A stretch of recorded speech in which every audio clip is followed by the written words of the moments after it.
मध्य प्रदेश के मुख्यमंत्री मोहन यादव ने कहा कि यह राज्य के लिए गर्व का विषय है कि मालवा क्षेत्र की प्रसिद्ध शासिका महारानी अहिल्याबाई की 300वीं जयंती मनाई जा रही है। मुख्यमंत्री ने कहा, यह हमारा सौभाग्य है कि हम मालवा के होलकर समाज की महान शासिका महारानी अहिल्याबाई की 300वीं जयंती मना रही हैं। दुनिया ने उनके उदार दृष्टिकोण को देखा है। उन्होंने कठिन परिस्थितियों में एक उत्कृष्ट शासक की भूमिका निभाई। उन्होंने आगे कहा, महारानी अहिल्याबाई ने माहेश्वरी साड़ियों को जनता तक पहुंचाकर बुनकरों को प्रोत्साहित किया,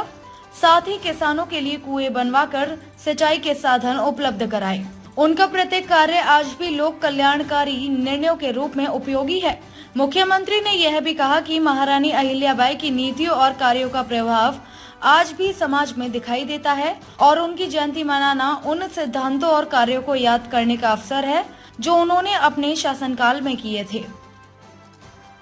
भाग्य मालवा की होलकर साम्राज्य की महारानी अहिल्याबाई का 300वां जन्मोत्सव चल रहा है। ऐसे में मध्य प्रदेश सरकार के सभी माननीय मंत्रीगण और हमने सबने मिलकर तय किया कि महारानी का जीवन जिस प्रकार से लोक कल्याण के रहा है, उनकी अपनी जनता के प्रति जो उनकी भावना रही है, सुशासन के उच्चतम मापदंडों के साथ जिस प्रकार से महारानी अहिल्याबाई ने अपना पूरा जीवन जिया है, हम सबका फर्ज बनता है हमारे प्रदेश की बहुत बड़ी, न केवल प्रदेश की बल्कि देश में उनका बहुत विशेष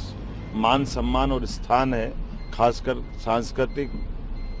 दृष्टिकोण से उनने अखंड भारत की कल्पना की। भले उनका राज्य छोटा था लेकिन मन की उदारता और मन का भाव बहुत बड़ा था, जिसके कारण से मुगल सत्ता के दौर में भी उन्होंने अपने सभी देवस्थानों पर न केवल अन्न क्षेत्र, न केवल पवित्र नदियों के किनारे घाट, बल्कि देवालयों का भी निर्माण कराया है।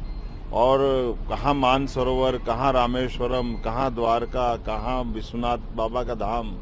हर स्थान पर व्यक्तिगत चिंता करके समान रूप से राज्य संचालन भी किया और एक तरह से उस समय का उनका उदात्त दृष्टिकोण दुनिया ने देखा। और एक इतनी कठिन परिस्थितियों में भी उनने समान रूप से एक प्रकार से शासक को अपने जीवन में कितनी कठोरतम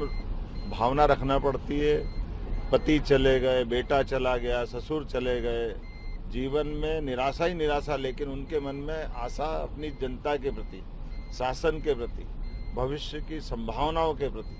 उसका एक बहुत उदात्त उदाहरण अगर कहीं किसी देखा जाएगा तो 300 साल में महारानी अहिल्याबाई का वाकई वो अद्भुत दृष्टिकोण है। जब उनने अपने शासन में भी बेरोजगारों को रोजगार दिलाने के लिए माहेश्वरी साड़ी जनता के सामने ला करके बुनकरों को प्रोत्साहन दिया, हमारे अपने किसानों के लिए कुएं बनवा करके उनकी सिंचाई का साधन उपलब्ध कराया, बगीचों के प्रति प्रोत्साहन देके 10 बीघा में 1 बीघा में फलोद्यान शासन को दो, 9 बीघा का आप आनंद लो। एक एक काम उनका तत्समय उठाया गया, वो आज भी हम सबके लिए समसामयिक है, आज भी उपयोगी है लोक हितैषी निर्णयों के लिए। अहिल्या माता का नाम लेने मात्र से शरीर न केवल